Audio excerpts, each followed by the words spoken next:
আমি বলবো ভাই এই প্রবলেম তো ওর না, এই প্রবলেম যে প্রশ্ন সেট করে তার জন্য।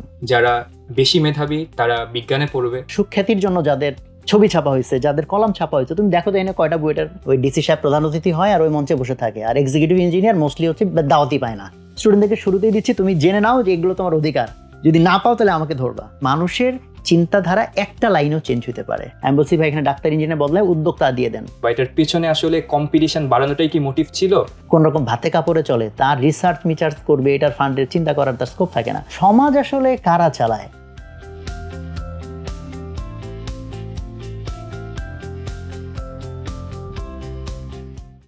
উদ্ভাস ভার্সিটি খ, চাওয়া থেকে পাওয়া। আজকের এই বিশেষ আয়োজনে আপনাদের সবাইকে আমন্ত্রণ জানাচ্ছি।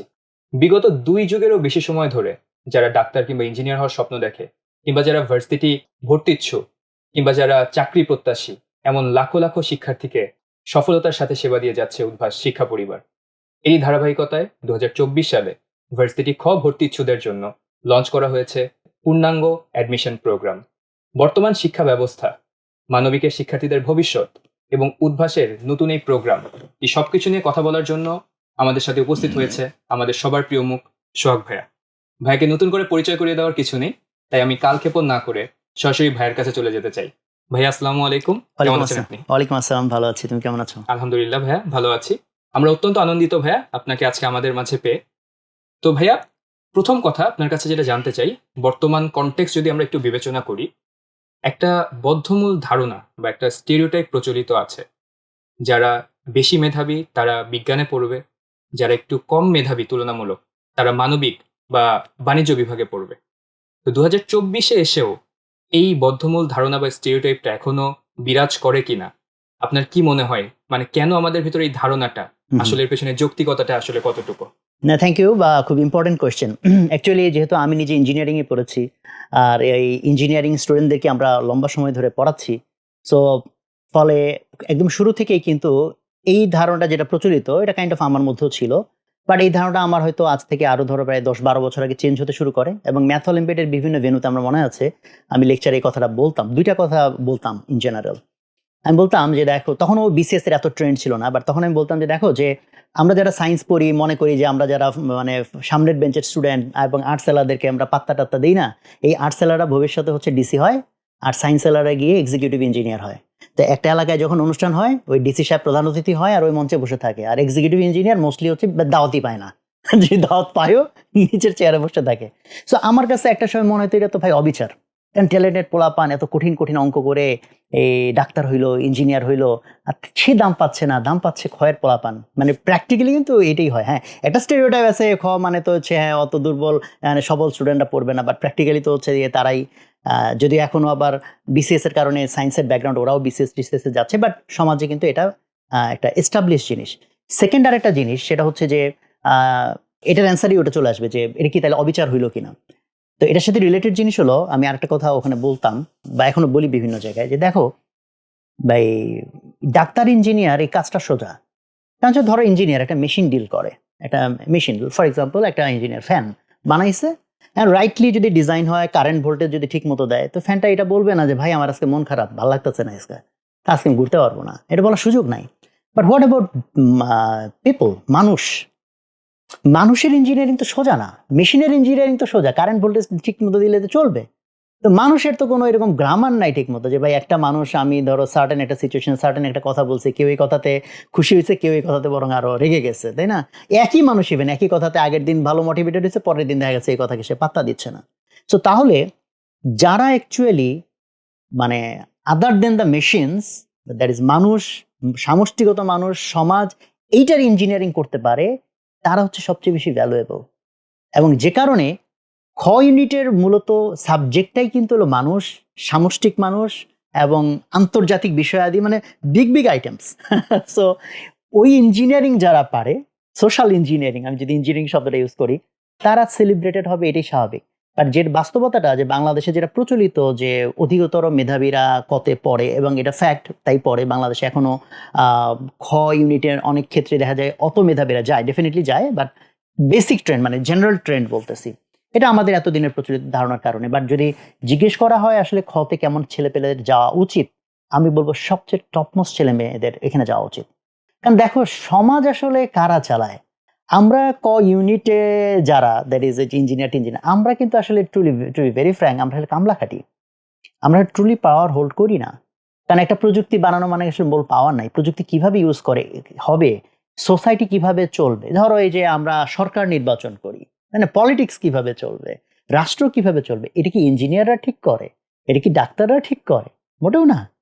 তা দেখো তুমি বড় বড় যা ফাংশন, একটা হসপিটাল ঠিক আছে, সেখানে ডাক্তাররা সার্ভিস দেয়, বাট এই স্বাস্থ্য ব্যবস্থা কেমন হবে, হেলথের রাইটস, রাইটস শব্দটা অথবা এটার ইমপ্লিকেশন কি হবে, তাই না? আমাকে কে শাসন করবে, হ্যাঁ, শাসক নির্বাচন প্রক্রিয়া কেমন হবে, রাষ্ট্র কাঠামো কেমন হবে, এগুলো কোনো ছোট বিষয় না। ইকোনমিক্স, দেশের অর্থনীতি, যেটার মধ্যে অনেক ম্যাথ লাগে, বাট এই ইকোনমিক্স যখন আমি বুঝতেছি যে পুরোপুরি অর্থনৈতিক ব্যবস্থা কেমন হবে, আমার বাজার ব্যবস্থা কেমন হবে, তো ওগুলো কি ছোট ছোট বিষয় নাকি? অনেক বড় বড় বিষয়। ফলে এই জায়গাটাতে ট্রুলি ফান্ডামেন্টাল জায়গা, বা আরো যদি সাবজেক্ট নাম বলি, তুমি জার্নালিজম বলো, তুমি ল বলো, তুমি ইন্টারন্যাশনাল রিলেশনস বলো, মানে এই যে মেজর ক্যাটাগরির যে জিনিসগুলা, যেটা হচ্ছে সমাজ, রাষ্ট্র, আন্তর্জাতিক ব্যবস্থাপনা রিলেটেড, এই পুরা জিনিসটা তো আসলে কমিউনিটেড। ফলে ওখানে আসলেই যদি ট্রুলি মানে কাজ করতে হয়, তাহলে সবচেয়ে মেধাবীদের যাওয়া উচিত। এটা আমি জাস্ট খয়নিট চালু করছি বলে বলতেছি না, আজ থেকে 10-12 বছর আগেও আমি এই কথা বলছি। ইভেন আমার মনে আছে, থাক ওই গল্পে না যাই, বাট মানে ফ্যাক্ট যে এটা আমি একাধিক জায়গায় এই জিনিসটাকে মানে বলছি। তো এখন প্রশ্ন হলো যে ইউনিটে পড়া সবাই যে একদম রাষ্ট্র ব্যবস্থা বদলাই দিবে, ইকোনমিক্যাল একটা নতুন থিওরি দিবে, সেটা হয়তো না। যে কারণে বাংলাদেশে রিসার্চের গ্রাউন্ড যেহেতু এখনো অত স্ট্রং না, অনেক বড় ইন্টারন্যাশনালি রিকগনাইজেবল থিওরিগুলা আমাদের তরফ থেকে দেওয়া হয়েছে, এটা খুব কম উদাহরণই আছে। ফলে এখানে যেটা হয় যে ইউনিটের আন্ডারে যে সাবজেক্টগুলো, সেই সাবজেক্টগুলোর আন্ডারে যে জবগুলো আছে, যে জিনিসগুলো আছে, মোস্টলি রেগুলার টাইপের জিনিস, হয়তো এনজিও থেকে একটা রেগুলার টাইপের ম্যানেজমেন্ট করতেছে, রেগুলার টাইপের একটা প্রপোজাল লিখতেছে, যে কারণে মনে হচ্ছে যেন অনেক ট্যালেন্টেডদের এখানে দরকার হচ্ছে না। বাট আসলে যদি এখানে ট্রুলি সোসাইটিকে যে উদ্দেশ্যে ক্ষয়ের এই সাবজেক্টগুলো, সেই উদ্দেশ্য আমরা চিন্তা করি, তাহলে অবশ্যই এখানে অনেক বেশি ট্যালেন্টেড মানুষের দরকার। এই আইডিয়াটা চেঞ্জ হওয়াটা জরুরি। এবং এই আইডিয়াটা চেঞ্জ না হলেও একটা চেঞ্জ অটোমেটিক্যালি আসছে, সেটা হলো যে এখন ভার্সিটি অথবা মানে ইঞ্জিনিয়ারিং মেডিকেলে যারা টপ স্টুডেন্টস বা অথবা রেজাল্টে যারা টপে ছিল, তারাও এখন বিসিএস দিয়ে অ্যাডমিনিস্ট্রেশনে আসতেছে। তাদের এইটার থিওরিটিক্যাল আরো পড়ালেখা যদি থাকতো আরো স্ট্রঙ্গার হতো, না থাকলেও তারা এখন ট্রেনিং করে, কারণ সরকারি তো অনেক ট্রেনিং হয়ে তারা এটার জন্য উপযুক্ত হচ্ছে। বাট যদি আরো ফান্ডামেন্টাল জায়গা থেকে আরো মেরিটোরিয়াস স্টুডেন্টরা এই জায়গাগুলাতে কাজ করতো, পড়ালেখা করতো, আমার মনে হয় দেশের জন্য, শুধু দেশের জন্য না, পৃথিবীর জন্য আরো অনেক ভালো কিছু হতো। ডেফিনেটলি ভাইয়া, ভাইয়ের সাথে আমি একটু অ্যাড করতে চাই যে ভার্সিটি এটা শুধুমাত্র মানবিকের শিক্ষার্থীরাই পড়ছে এখানে এমন না, বিজ্ঞান থেকে প্রচুর শিক্ষার্থী হ্যাঁ, আগে সেকেন্ড অপশনে রাখতো, আমার যদি কোনো কারণে মানে মেডিকেল বা ইঞ্জিনিয়ারিং না হয়, আমি হয়তো লাস্ট অপশন হিসেবে পরীক্ষা দিব। এখন আমরা ট্রেন্ডটাতে একটু পরিবর্তন দেখতে পাচ্ছি, অনেক মেধাবী শিক্ষার্থী যারা টপ করছে, তারা অ্যাডমিশন সিজনের শুরু থেকে আসলে ভার্সিটি প্রিপারেশন নিচ্ছে। তাহলে হয়তো হ্যাঁ, আপনি যে কথাটা বললেন, ওই বিষয়টা হয়তো তারা ধরতে পেরেছে যে এখান থেকে আসলে হ্যাঁ, contribute কিছুটা করার মতো চেঞ্জ মেধাবী আসছে, আছে। কারণ আগে হয়তো আরো স্টেরিওটাইপ আইডিয়া ছিল, কিছু চেঞ্জে আসছে। যেমন ইকোনমিক্সে অনেক ব্রিলিয়েন্ট স্টুডেন্টরা ইকোনমিক্সে যায়, আমরা এই জাতিগতভাবে কিন্তু অনেক ব্রিলিয়েন্ট মাইন্ডসদেরকে আমরা এই ডিপার্টমেন্ট থেকে পেয়েছি, লতে পেয়েছি। সেটার একটা কারণ আমার মনে হয়েছে যে যখন থেকে মিডিয়া আরো বেশি মানে ওয়াইড স্প্রেড হয়েছে, বিশেষ করে সোশ্যাল মিডিয়া, একটা সময় মানুষ এনাফ তথ্যই জানতো না। ওই কারণে যে দেখো ডাক্তার ইঞ্জিনিয়ারের এই জিনিসটা হওয়ার পিছনে অনেক বড় রোল হচ্ছে আমাদের এই বাংলা গ্রামার বইয়ের যে আমার জীবনের লক্ষ্য রচনা। আমি রিসেন্টলি একটা বড় পাবলিকেশনসকে ইনফ্লুয়েন্স করছি, তারা রাজি হয়েছে। আমি বলছি ভাই এখানে ডাক্তার ইঞ্জিনিয়ার বদলায় উদ্যোক্তা দিয়ে দেন, বা এখানে আরো আরো জিনিস দিয়ে দেন। জাস্ট ওই ডাক্তার ইঞ্জিনিয়ার মধ্যে আমি কেন রাখবো? কারণ এই যে মানুষ যেটা শুনতে থাকে, ওটা তার মাথার ভিতরে একটা তৈরি করে দেয় আর কি, একটা পজিশনিং তৈরি করে দেয়। হোয়ার দেখো, আমি কিন্তু আমাদের ক্যারিয়ার চয়েস সেমিনারে কথাটা বলি যে তুমি যদি লাস্ট 1 মাসের পেপার নাও, পেপারে যেসব লোক কুখ্যাতির জন্য না, সুখ্যাতির জন্য যাদের ছবি ছাপা হয়েছে, যাদের কলাম ছাপা হয়েছে, তুমি দেখো তো এনে কয়টা বুয়েটার আছে, কয়টা ইঞ্জিনিয়ার আছে, তাই না?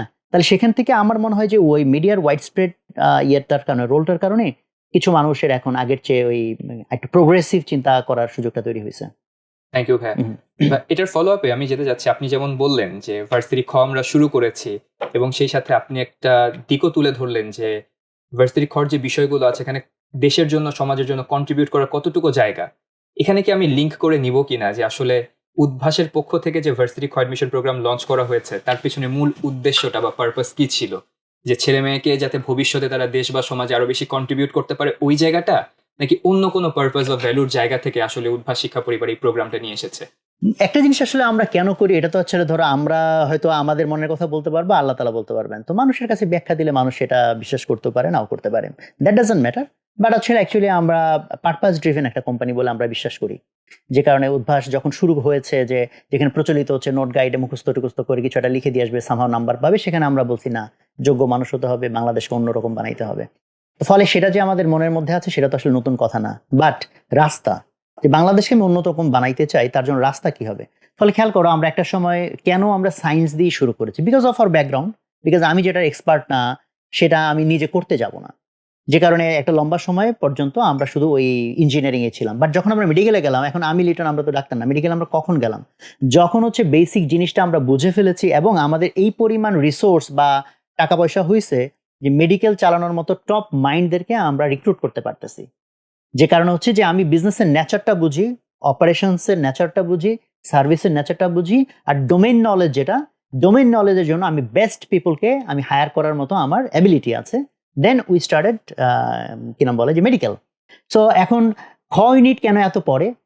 ডেফিনেটলি এত পরের মূল কারণটা তো এটাই যে কারণ আমরা যতদিন পর্যন্ত কনফিডেন্ট হইতে পারি না যে আমরা ট্রুলি এটা ভালো মতো চালাইতে পারবো কিনা। কারণ কনফিডেন্ট হওয়ার ক্ষেত্রে কি হয়, যেটা আমার যত দূরবর্তী সেটার সপক্ষে ডেফিনেটলি ভীতি কাজ করে, তা করা স্বাভাবিক। যে কারণে আমাদের জন্য তো আসলে খ ইউনিটটা একটু অপরিচিত, অপ্রচলিত আমাদের জায়গা থেকে। আর দ্বিতীয়ত উদ্ভাস তো একটা লম্বা সময় নিয়ে আস্তে আস্তে গ্রো করেছে। ফলে হয় কি, একটা গাছ যখন ছোট থাকে তখন তুমি যদি 10টা পাতাও ছিঁড়ে ফেলো তাহলে দেখা গেল যে গাছটা মরে গেছে। বাট গাছটাকে তুমি যদি বড় হতে দাও এবং শিকড়টা যদি অনেক গভীরে প্রথিত হয়ে যায় এবং জিনিসটা যদি ফাউন্ডেশন স্ট্রং হয়, এরপরে কিন্তু খুব দ্রুত ডেভেলপ করা যায়। যে জাস্ট লাইক বিল্ডিং বানানোর মতো, যে মাটির নিচে দেখা গেল যে 1 বছর ধরে বিল্ডিং এর কিছু দেখা যাচ্ছে না, একতলা হওয়ার পর দেখা গেল ওরে বাবা 3 মাসের মধ্যে 10 তলা হয়ে গেছে বা এরকম অনেক তলা হয়ে গেছে। তো উদ্ভাসের কেসটা আমি এরকমই বলবো অনেকটা, বিকজ আমাদের যে সফটওয়্যার থেকে শুরু করে ম্যানেজমেন্ট সিস্টেম, আমাদের যে স্কিল করার প্রক্রিয়া, সেই সবগুলো জায়গাতে তুমি এই জিনিসটা দেখবা যে আমরা ফাউন্ডেশনটাকে স্ট্রং করার পেছনে, ভিত্তিটাকে মজবুত করার পেছনে অনেক সময় দেই। আমাদের যদি ব্রাঞ্চও এখন প্রায় 82টা ব্রাঞ্চ, ওয়ারেস 2014-15 পর্যন্ত মানে হাতে গোনা কয়েকটা ব্রাঞ্চ ছিল। এরপরে কিন্তু ম্যাসিভ ভাবে আমরা ব্রাঞ্চ বাড়িয়েছি। কখন? যখন আমরা দেখেছি আমাদের স্কেলেবল মডেল একটা দাঁড় করাতে পেরেছি, ভিত্তিটা মজবুত হয়েছে। তো একইভাবে আমি মনে করি যে খ ইউনিটের প্রপার সার্ভিস দেওয়ার জন্য যে ভিত্তিটা দরকার, যে সফটওয়্যার, যে তারপর হচ্ছে সার্ভিস মেকানিজম, এই জিনিসগুলো অ্যাকচুয়ালি তো ক খ গ ঘ হিসেবে আলাদা না, এটা আমাদের রেডি। দেন ওই যে যেটা বললাম মেডিকেলের ক্ষেত্রে যেটা কোয়েশ্চেন ছিল, whether we can hire the top people who have the domain knowledge. So সেটাতেও আমরা যখন কনফিডেন্ট হয়ে গেলাম যে খ ইউনিটের মধ্যে যারা আছে, এখানে সবচেয়ে টপ ডোমেইন নলেজের যারা আছে, আমি কি তাদেরকে হায়ার করার মতো ক্যাপাসিটি রাখি কিনা। হ্যাঁ, যখন আমরা দেখলাম না আমরা রাখি, তখন ওয়াই নট, তখন আমরা চিন্তা করেছি। কারণ এটা তো ট্রু, এটা তো আমরা অনেক আগে থেকেই ফিল করি যে বাংলাদেশকে যদি আসলে অন্যরকম করতে হয় ইন ট্রু সেন্স, আসলে কিন্তু ডাক্তার ইঞ্জিনিয়ারদের ভূমিকা কম, এটা ফ্যাক্ট। সারা পৃথিবীতে সবচেয়ে টপ রোল প্লে করে হচ্ছে বিজনেস ওনাররা, এন্টারপ্রেনাররা, they actually run the show. তারা ইভেন পলিটিক্স কে করবে সেগুলো তারাই ডিফাইন করে দেয়। আর যে জায়গা থেকে ডিফাইনটা করে দেয় সেই জায়গাগুলো কিন্তু কমিউনিটির আওতার মধ্যে, যেটা বললাম জার্নালিজম, আমার সাংবাদিকতা কেমন হবে, তাই না, তথ্যের প্রবাহ, মানুষের ব্রেইনকে আমি কিভাবে করব, টিউনিং করব, আমার ল, তারপর আমার ইকোনমিক্স, সব মেজর জিনিসপত্র তো এখানে। ফলে এই জায়গাটাতে আসলে যদি আমরা টপ ট্যালেন্টদেরকে নার্চার করতে পারি, তাদেরকে ইন্সপায়ার করতে পারি, তাদের মধ্যে ওই স্বপ্ন দেখাইতে পারি যে জাস্ট লাইক আমি জাস্ট একটা ডিপার্টমেন্টে পড়তেছি, কোনো রকম একটা চাকরি পাইলাম, এটার জন্য না, বিয়ন্ড দ্যাট। হ্যাঁ, বেশিরভাগ স্টুডেন্ট হয়তো এইভাবেই চিন্তা করবে, বাট অ্যাটলিস্ট অল্প কিছু স্টুডেন্ট যদি তার চেয়ে বড় করে চিন্তা করার স্বপ্নটা অ্যাটলিস্ট দেখতে পায়, আমি যদি সেখান থেকে সাহসটা দিতে পারি, আমরা মনে করি যে বাংলাদেশের বড় চেঞ্জ সেখান থেকে আরো বেশি সম্ভব, যেটা ক ইউনিট দিয়ে কম সম্ভব, বা ক ইউনিটের কাউকে দিয়েও যদি সম্ভব হয় তাহলেও তাকে খ ইউনিটের ভূমিকা পালন করতে হবে। বুঝাইতে পারছি কিনা, যে আমি ধরো একটা ইঞ্জিনিয়ার, তো এখন আমি যে কোম্পানি চালাই, আমার ইঞ্জিনিয়ারিং রোল তো নাই না, আমি ম্যানেজার আর আমি লিডার, তাই না, আমি কমিউনিটির ভূমিকা পালন করতেছি।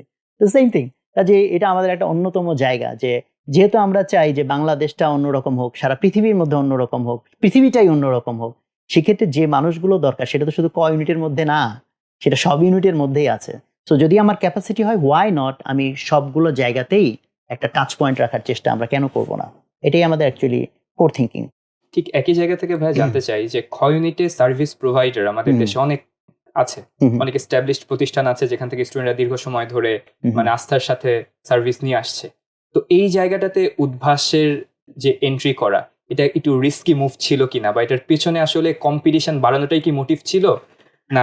এক্ষেত্রে হ্যাঁ, এক্ষেত্রে এই পয়েন্টটাও উল্লেখ করা যেতে পারে। কারণ তো আসলে একটা থাকে না, কারণ তো অনেকগুলোই থাকে। একটা তো বলেছি আমরা, বাট এটারই আসলে শাখা-প্রশাখা হিসেবে এটা অ্যান্সারটা আসবে। তুমি যেটা জিজ্ঞেস করেছো যে এখানে তো আরো অনেক প্লেয়াররা আছে। তাই না? তা আমার এখানে এন্ট্রি না করলেও তো হয়। তো সেক্ষেত্রেও আমরা ২ টা জিনিস বলতে পারি। একটা হইতেছে পারপাস এর জায়গা। পারপাস ড্রিভেন কোম্পানি আসলে খুব কম। সারা পৃথিবীতেই কম। সো একটা কোচিং সাহেব মনে করতেছে জাস্ট ভাই আমার কাজ তো কোন রকমে ওকে যাতে ভর্তির জন্য রেডি হয়ে যায়। বাট ওর মধ্যে যে একটা স্বপ্ন ঢুকাই দিতে হবে, একটা মোরাল সেন্স ঢুকাই দিতে হবে, এটা অনেকে তার ডিউটি মনে করতেছে না। বাট উদ্ভাস সবসময় আমরা এটা মনে করি। আমাদের টিচারদের বলাই থাকে যে ক্লাসরুমে কিছু না কিছু টাইম আলাদা করতেই হবে স্টুডেন্টদেরকে পড়ার বাইরের কিছু জিনিসপত্র ওর মাথার মধ্যে ঢুকানোর জন্য। সেটা যেমন একটা। আর দ্বিতীয়ত যদি আমি মেট্রোলিস্টিক্যালি বলি সার্ভিসের জায়গাটাতে, এখানে আমরা বলতে চাই যে আ আল্লাহ মাফ করুক যে অহংকার করার জন্য না, যে উদ্ভাস যখন এই কোচিং এর জগতে প্রবেশ করলো তখন তো আমরা হাঁটি পায়ে শুরু করেছি। বাট কোচিং এর যে একটা ওভারঅল ধারণা ছিল কোচিং জিনিসটা কেমন হবে, ফর এক্সাম্পল আমি একটা এক্সাম্পল দিই। যেমন তখনকার ইঞ্জিনিয়ারিং কোচিং এর যদি এক্সাম্পল দেই, দেখা গেছে যে ১০০ জন স্টুডেন্ট যদি কোচিং শুরু করে, রেজাল্ট হতে না হতে সেই স্টুডেন্ট সংখ্যা নেমে আসে 30% 40% এ, মানে 60-70% ই নাই। ফলে কোচিংগুলার অন্যতম প্রফিট মার্জিনই হতো যে আমি ১০০ জনের টাকা পাবো, বাট আমার সার্ভিস দিতে হবে মাত্র ৩০ জনকে। আর সেইখানে আমরা অল্টারনেটিভ বিভিন্ন সার্ভিস তৈরি করে এনশিওর করেছি যে ১০০ জন যদি ভর্তি হয়, অ্যাবসোলিউটলি ১০০ জন হওয়া তো থিওরিটিক্যাল, বাট মেজরিটি যাতে শেষ পর্যন্ত কন্টিনিউ করে। প্রয়োজনে তুমি এটা চেঞ্জ করো, ওটা চেঞ্জ করো, তাকে আমি এক্সট্রা ক্লাস দিয়ে হোক, মোটিভেট করে হোক, এটা কিন্তু এটা একটা চেঞ্জ। দ্বিতীয়ত আমরা আলহামদুলিল্লাহ এখন প্রায় ১৩-১৪ টা কোম্পানি চালাই। তো আমি কিছু বেশি দেখি কোচিং গুলোতে মেইনলি লিটন বেশি সময় দেয়। সো এই যে আমরা পার্সিয়াল একটা টাইম দিয়ে আলহামদুলিল্লাহ এত বড় ম্যানেজমেন্ট চালাতে পারতেছি, এটা কিন্তু অন্যতম কারণ ২ টা। একটা হচ্ছে আমাদের টিম, নাম্বার 1 হচ্ছে টিম। এখানে এত বেশি ডেডিকেটেড লোকজন আছে যারা ওন করে। হ্যাঁ? কারণ জিনিসটাকে আমরা তো জাস্ট সিম্পল ব্যবসা হিসেবে নিই না। আমরা এটা একটা মিশন হিসেবে নিছি। সো আমাদের পিপল আর উইথ আস, যারা মনে করে যে না আমরা একটা ভালো কিছু করার জন্য এখানে নামছি, নাম্বার 1। আর নাম্বার 2 হচ্ছে টেকনোলজি।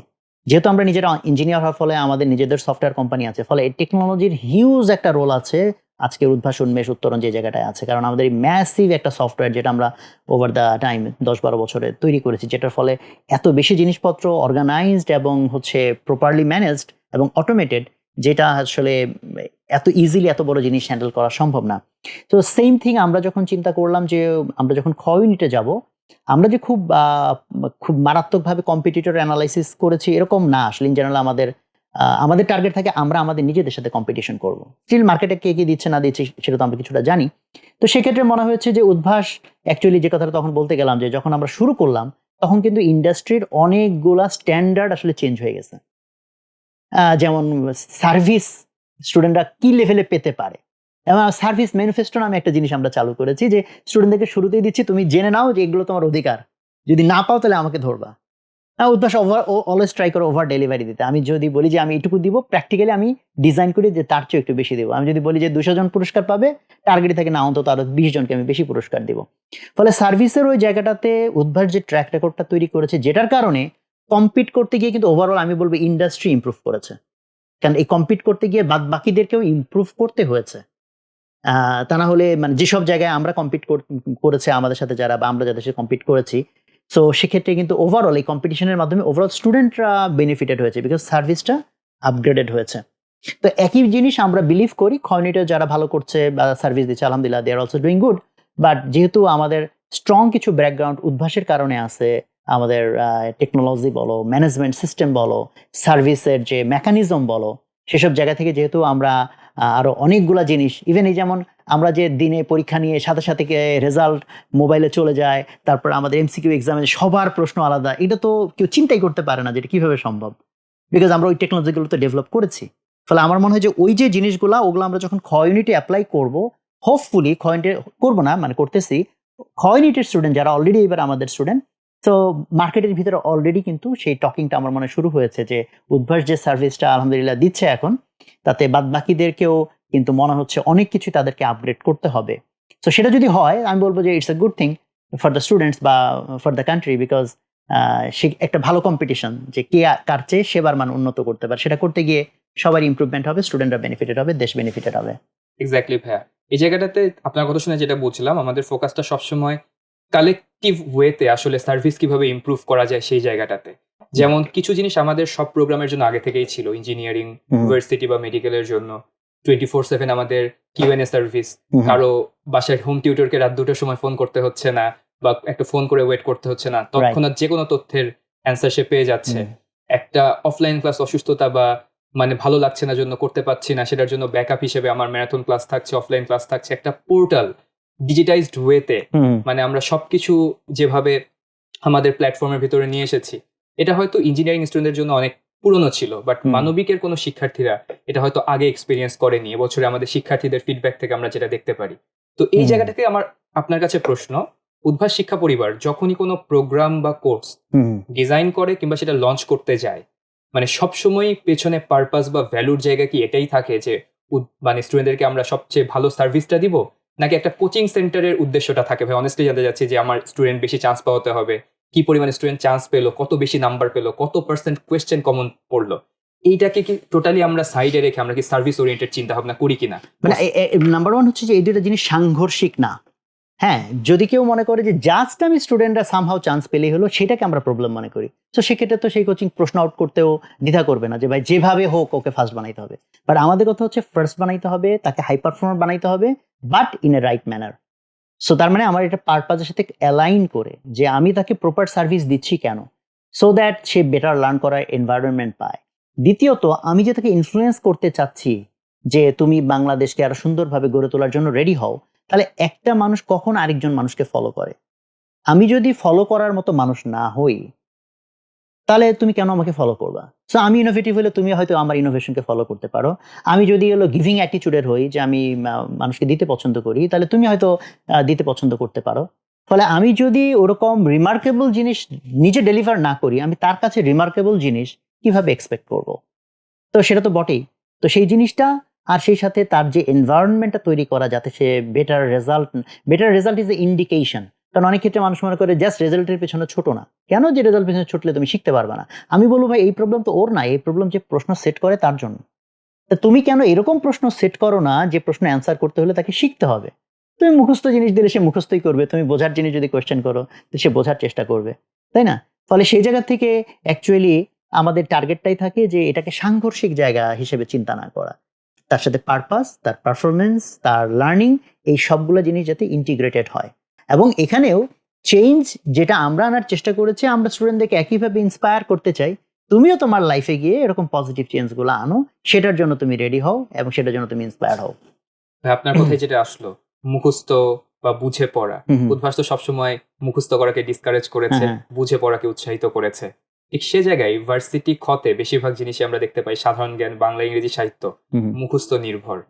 তো মুখস্থ পড়াকে ডিসকারেজ করে খ ইউনিট ইন্ট্রোডিউস করা, এটা কি সাংঘর্ষিক কিনা? না না, এটা অনেকে বুঝতে ভুল করে। দেখো উদ্ভাসের ডায়লগটা খেয়াল করো, না বুঝে মুখস্থ করার অভ্যাস প্রতিভাকে ধ্বংস করে। আমরা এটা বলি নাই যে মুখস্থ কইরো না। না বুঝে মুখস্থ করা মানে হচ্ছে যেইটা বোঝার জিনিস সেইটা না বুঝে তুমি মুখস্থ করবা না। ইভেন আমরা বলি বুঝে নেওয়ার পরে এখন তুমি মুখস্থ করো। হ্যাঁ, যেমন ধর নিউটনের সূত্র বুঝতে হবে, বোঝার পরে তোমার মুখস্থ করতে হবে, আদারওয়াইজ তুমি পরীক্ষার হলে লিখতে পারবে না। বাট ধরো সায়েন্সের মধ্যেই মুখস্থের জিনিস তো প্রচুর। যেমন তোমার কোন জিনিসের আপেক্ষিক তাপ কত, কোন জিনিসের ঘনত্ব কত, এগুলো আমাদের অনেক কিছু মুখস্থ করতে হয় না?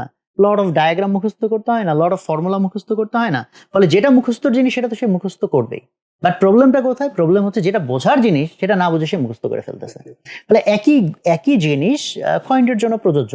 খ ইউনিটে মুখস্থ রাখার মতো এলিমেন্ট হয়তো ক ইউনিটের চেয়েও বেশি, তাতে তো সমস্যার কিছু নাই, সেটা সে মুখস্থ করবে। বাট যেটা বোঝার জিনিস, এখন তুমি বলো আমার যে রাষ্ট্র ব্যবস্থা এর মধ্যে কি বোঝার জিনিস নাই? আমার যে শাসন ব্যবস্থা এর মধ্যে বোঝার জিনিস নাই? জার্নালিজম বোঝার জিনিস নাই? অ্যানথ্রোপোলজি বোঝার জিনিস নাই? ইন্টারন্যাশনাল রিলেশনস বোঝার জিনিস নাই? ফলে আমাদের বক্তব্যটা ওইটা, যেটা বোঝার জিনিস সেটা তুমি না বুঝে মুখস্থ করো না। ভাইয়া আপনার কথাতে কিছুটা আমরা অ্যান্সার পেয়েছি। আরেকটু ইনডেপথ জানতে চাই যে coaching centre, traditional coaching centre যেগুলো, তাদের মেইন পারপাস তো থাকে যে সফলতা, ইন্ডিকেটর যেগুলো বললেন যে কি পরিমাণ শিক্ষার্থী ভর্তি হয়েছে, কি পরিমাণ চান্স পেয়েছে। কিন্তু একটা ট্র্যাডিশনাল কোচিং সেন্টারের বাইরে যে কখনো কি এমন হতে পারে কিনা তারা ভালো মানুষ তৈরি করার পেছনে কাজ করছে, যেটা আমাদের শিক্ষা প্রতিষ্ঠান, মেইন স্ট্রিম শিক্ষা প্রতিষ্ঠান যেটা করার কথা, সেই রোলটা কি সামহাও একটা কোচিং সেন্টার প্লে করতে পারে কিনা, একটা ভালো মানুষ গড়ে তোলা, বা যে 2 মাস বা 3 মাসে আমরা স্টুডেন্টের সাথে সময় পাই অ্যাডমিশন সিজনে, ওই টাইমটাতে তার এথিক্সের জায়গা, ভ্যালুর জায়গা বা মোরাল লার্নিং এর জায়গাটাতে ইমপ্রুভ করার কোনো সুযোগ কি কোচিং সেন্টারের হাতে থাকে কিনা?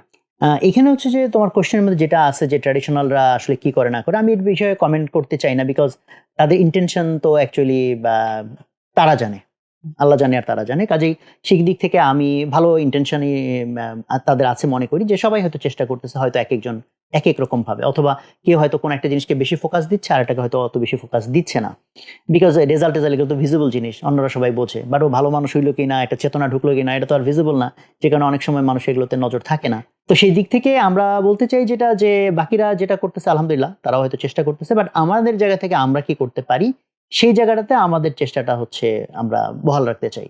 যেটা আমরা বললাম, ক্লাসে আমরা যেভাবে লেকচার ডেলিভারি করি, টিচারদেরকে আমরা যেভাবে গ্রুম করি, ইভেন আমাদের আরেকটা প্রজেক্টও কিছু কিছু শুরু হয়েছে।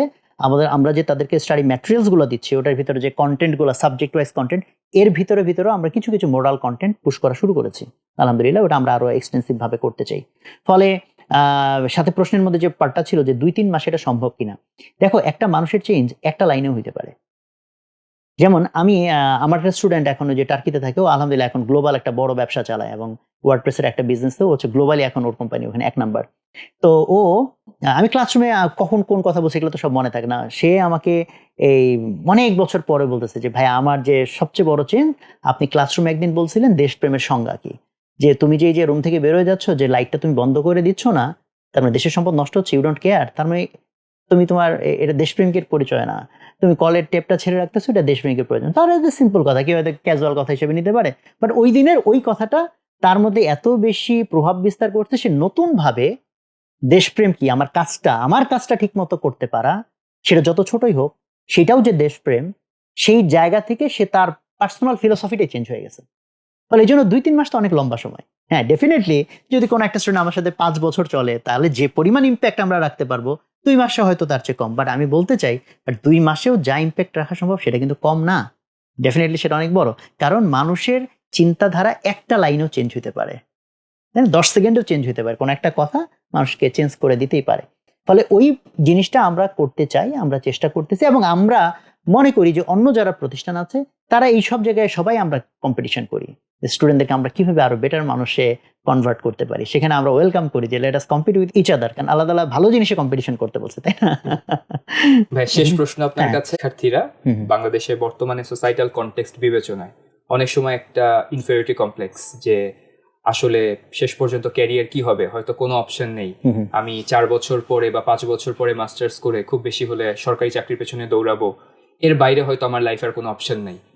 ডাক্তার ইঞ্জিনিয়ার হওয়ার পরবর্তীতে যেমন আমরা মনে করি যে অনেক ইজি মানি ইনকাম করা সম্ভব, সেই ধারণাটা কিন্তু মানবিকের শিক্ষার্থীদের ভেতরে কম। তো তাদের ভেতরে একটা ধারণা যে আমরা আসলে পড়াশোনা করার পর আমাদের হয়তো ক্যারিয়ার মানে পাথ সিলেক্ট করার ক্ষেত্রে অত ডাইভার্সিফিকেশন নাই। তো তাদের উদ্দেশ্যে আপনি আসলে কি বলবেন? আসলে কি জায়গাটা সীমাবদ্ধ, নাকি এক্সপ্লোর করার সুযোগ আছে? জায়গা সীমাবদ্ধ কি সীমাবদ্ধ না, এটা আসলে কি সাবজেক্ট, তারপরে এই ফ্যাকাল্টিটার উপর কম ডিপেন্ড করে ব্যক্তির উপর। কারণ তুমি যেটা বললা যে ধরো কথার কথা কম্পিউটার সায়েন্স, এটা একটা ট্রেন্ডিং সাবজেক্ট, তাহলে কি কম্পিউটার সায়েন্সে যে পড়ছে সেই একেবারে সাথে সাথে বের হয়ে চাকরি পেয়ে যাচ্ছে না? কম্পিউটার সায়েন্স পড়ে কেউ ধরো 1 লাখ টাকার বেতনও পাচ্ছে, কেউ 20,000 টাকার বেতনও শুরু করতেছে, কেউ চাকরিও পাইতেছে না। তাহলে এটা কি কম্পিউটার সায়েন্সের দোষ বলবা তুমি? মূলত হচ্ছে ওই স্টুডেন্টটা নিজেকে স্কিলড ভাবে তৈরি করছে কিনা, তার ওই কনফিডেন্সটা আছে কিনা, তার ওই কমিউনিকেশন স্কিল থেকে শুরু করে লট অফ আদার স্কিল, যেটা তার ওই থিঙ্কিং ক্যাপাবিলিটি, এগুলো যদি সে গ্রো না করে, তাহলে তো অ্যাকচুয়ালি চাকরি তার জন্য ডিফিকাল্ট। আর গ্রো করলে চাকরি তার জন্য ইজি। ফলে সারা পৃথিবীতে সবসময় কাইন্ড অফ একটা ইকুইলিব্রিয়াম থাকে। দেখবা যে ডিপার্টমেন্টের স্টুডেন্ট বেশি, ওখানে চাকরির ইয়েও বেশি। আলটিমেটলি ভাগটাক করলে আবার যে ডিপার্টমেন্ট ছোট, চাকরির স্কোপ ছোট, ও ভাগটাক করলে অ্যাভারেজ দেখবা কাইন্ড অফ একই রকম। সো একইভাবে যদি আমি সায়েন্সের সাথে মানবিকের কম্পেয়ার করি, মানবিকের স্টুডেন্টরা যেমন সায়েন্সের স্টুডেন্টদের বিশেষ করে বুয়েট টুয়েট এদের যেমন বাইরে চলে যাওয়ার প্রবণতা অনেক বেশি, সেই তুলনায় আমি যতদূর জানি মানবিকের স্টুডেন্টদের বাইরে যাওয়ার প্রবণতা সেই তুলনায় কম। প্রথমত বাইরে যাওয়ার স্কোপ কিন্তু প্রচুর আছে। সো কেউ যদি মনে করে সারা পৃথিবী আমার কাজের জায়গা, তো সেটা যেমন স্কোপ আছেই। বাট যদি দেশের মধ্যে বলো, দেশের মধ্যে বাংলাদেশে দেখো ডেভেলপমেন্ট স্টাডিজ, ডেভেলপমেন্ট সেক্টর, এগুলো তো over the time last few years অনেক গ্রো করেছে। Lot of NGOs are working, অনেক রিসার্চ অর্গানাইজেশন যেগুলো আগে ছিল না এখন তৈরি হচ্ছে। কারণ হয় কি যে একটা সময় পর্যন্ত মানুষ যখন হচ্ছে মানে যে কোন রকম ভাতে কাপড়ে চলে, তার রিসার্চ মিচার্চ করবে, এটার ফান্ডের চিন্তা করার তার স্কোপ থাকে না। তো বাংলাদেশ কিন্তু এখন একটা জায়গায় যাচ্ছে যেখানে আমাদের ওই মৌলিক বেসিক প্রয়োজন, ওগুলা ওগুলার বাইরে গিয়েও আমরা এখন রিসার্চ করা বলো, তাই না, মানে উন্নয়নমূলক কর্মকাণ্ড বলো, সেই জায়গাগুলোর স্কোপ তৈরি হয়েছে। কাজে সেক্ষেত্রে আমি তো বরং মনে করি যে বাংলাদেশে এখন খুব লুক্রেটিভ অনেকগুলো জবই তো ইন্টারন্যাশনাল মাল্টিন্যাশনাল যে অর্গানাইজেশনসগুলো বাংলাদেশে কাজ করে তারা অফার করে, যেগুলো মূলত মানবিকের স্টুডেন্টরা পার্সু করে। কাজে সেক্ষেত্রে মানবিকের যে কোনো স্টুডেন্ট যদি সে নিজেকে ওইভাবে গ্রো করে, তার তো চাকরির অভাব তো না, বরং আমার কাছে তো যদি তুমি অ্যাভারেজে বলো যে সায়েন্সের টপ স্টুডেন্টরা যত টাকার টপ স্যালারি, মানে টপ স্টুডেন্টরা যে টপ স্যালারিগুলো পায়, সেই তুলনায় তো মানবিকের টপ স্টুডেন্টরা টপ স্যালারি তাদেরগুলা অনেক ক্ষেত্রেই এই সায়েন্সেরগুলোর চেয়ে তো বেটার। বাট তার মানে এইটাই না মানবিকের যে কেউ পাশ করলে ওটা পেয়ে যাবে। একই কথায় সায়েন্সের জন্য সত্যি, এখানেও যে কেউ পাশ করলেই তো পেয়ে যাবে না, তাকে সেটার জন্য তাকে রেডি হতে হবে। আর আমি আরেকটা জায়গা যেটা টাচ করতে চাই, এন্টারপ্রেনারশিপ, এই উদ্যোক্তা হওয়া। তো উদ্যোক্তা হওয়ার জিনিসটা অ্যাকচুয়ালি খুব ইম্পর্টেন্ট বাংলাদেশের পার্সপেক্টিভে গ্লোবালি। কারণ হচ্ছে যে চাকরি সবাই কেন করবে? চাকরি দেওয়ার মতো কিছু মানুষ তো তৈরি হতে হবে। হ্যাঁ, সবাই হয়তো সেই সাহসটা নাই, সেই ক্যাপাবিলিটি তৈরি করতে পারে না, but that should be some people. ফলে সেক্ষেত্রে কিন্তু ধরো মানবিকের যারা স্টুডেন্টরা আছে তাদের ক্ষেত্রে কিন্তু উদ্যোক্তা থিঙ্কিং করা আরও ইজিয়ার। আমি এই জন্য বলবো, কারণ দেখো এখানে কিন্তু সায়েন্সে একটা মেকানিক্যালের স্টুডেন্ট, হ্যাঁ, ও একটা ডিজাইন ফার্ম দিতে পারে যেটার জন্য হয়তো অত ক্যাপিটাল ইনভেস্টমেন্ট নাই, বাট যদি সে একটা কাইন্ড অফ ফ্যাক্টরি দিতে চায়, এটা কিন্তু অনেক ক্যাপিটাল ইনভেস্টমেন্টের বিষয় আছে। বাট ল পাস করা একটা ছেলে, সে যদি একটা ল ফার্ম দিতে চায়, এটা কিন্তু অনেক বড় সেট আপ কস্টের বিষয় না। সে যদি ল প্র্যাকটিস যারা করে তাদের জন্য একটা অ্যাপ ডিজাইন করতে চায়, তার কোনো একটা এরকম ফ্রেন্ডকে সাথে নিয়ে যে আবার টেকনোলজি বুঝে, তাহলে আমি কিন্তু মনে করি মানবিকের স্টুডেন্টদের জন্য একইভাবে শুধু চাকরি না, এন্টারপ্রেনারশিপ চিন্তা করার স্কোপটা ইভেন সায়েন্সের চেয়েও অনেক ক্ষেত্রে বেশি। লট অফ স্কোপস আর দেয়ার, তাই না? কত রকম সার্ভের কাজ হয়, তো সেই ক্ষেত্রে জায়গায় প্রোডাক্ট ডেভেলপমেন্ট বলো, সার্ভিস ডেভেলপমেন্ট বলো, আমার মনে হয় অনেক রকম স্কোপ আছে। কাজে সেইগুলো যদি চিন্তা করা হয়, তাহলে আমি বলবো স্কোপ বেশি কমের বিষয় না, আসলে স্কোপটার মূল জিনিস হচ্ছে আমি নিজেকে ক্যাপেবল করে গ্রো করলাম কিনা। ভাইয়ের কথার সাথে তাল মিলিয়ে আমি বলতে চাই যে আমাদের আসলে এখানে অপরচুনিটি আছে, সেটা আমাদের অ্যাভেল করতে হবে। স্কিল ডেভেলপমেন্ট এবং সব কিছু মিলিয়ে যদি আমরা নিজেকে প্রস্তুত করতে পারি, মানবিক থেকে পড়েও প্লেন্টি অফ অপরচুনিটিস, বিসিএস, সরকারি চাকরি ছাড়াও শিক্ষকতার পাশাপাশি গবেষণা সেক্টর, এনজিও, আইএনজিও, ইউএন এজেন্সিগুলোতে কাজ করার সুযোগ, এছাড়াও উদ্যোক্তা হওয়ার মতো ইনাফ এখানে রিসোর্সেস বা এখানে পটেনশিয়াল বিষয়াদি এখানে আছে। তো প্রিয় দর্শক মণ্ডলী, যারা ভাইয়ার কথা এতক্ষণ মনোযোগ দিয়ে শুনছিলেন, আশা করছি আজকের ভিডিও থেকে অনেক কিছু জানতে পেরেছেন এবং অনেক কিছু শিখতে পেরেছি। তো ভবিষ্যতে যারা খ ইউনিটে আমরা পড়তে চাই, তাদের জন্য আজকের এই ভিডিওটি দিক নির্দেশনামূলক একটি বার্তা হয়ে থাকবে নিঃসন্দেহে। আমাদের প্রতি কোনো মতামত থাকলে ডেফিনেটলি পোস্টের নিচে কমেন্ট সেকশনে জানাবেন। এমন আরও কোনো ভিডিও নিয়ে আপনাদের যদি সোহাগ ভাইয়ের কাছে কোনো প্রশ্ন থাকে, কমেন্ট সেকশনে জানাবেন। ভাইয়ের সময় নিয়ে আমরা আরও অন্য কোনো ভিডিওতে আপনাদের সামনে হাজির হব আরেকদিন। সেই পর্যন্ত সবাই ভালো থাকুন, সুস্থ থাকুন। ভাই, আপনাকে আবারও ধন্যবাদ আজকে আমাদেরকে আপনার মূল্যবান সময় দেওয়ার জন্য। অসংখ্য ধন্যবাদ। তোমাকেও ধন্যবাদ এবং দর্শক যারা শুনলেন তাদেরকেও ধন্যবাদ জানাচ্ছি। আসসালামু আলাইকুম।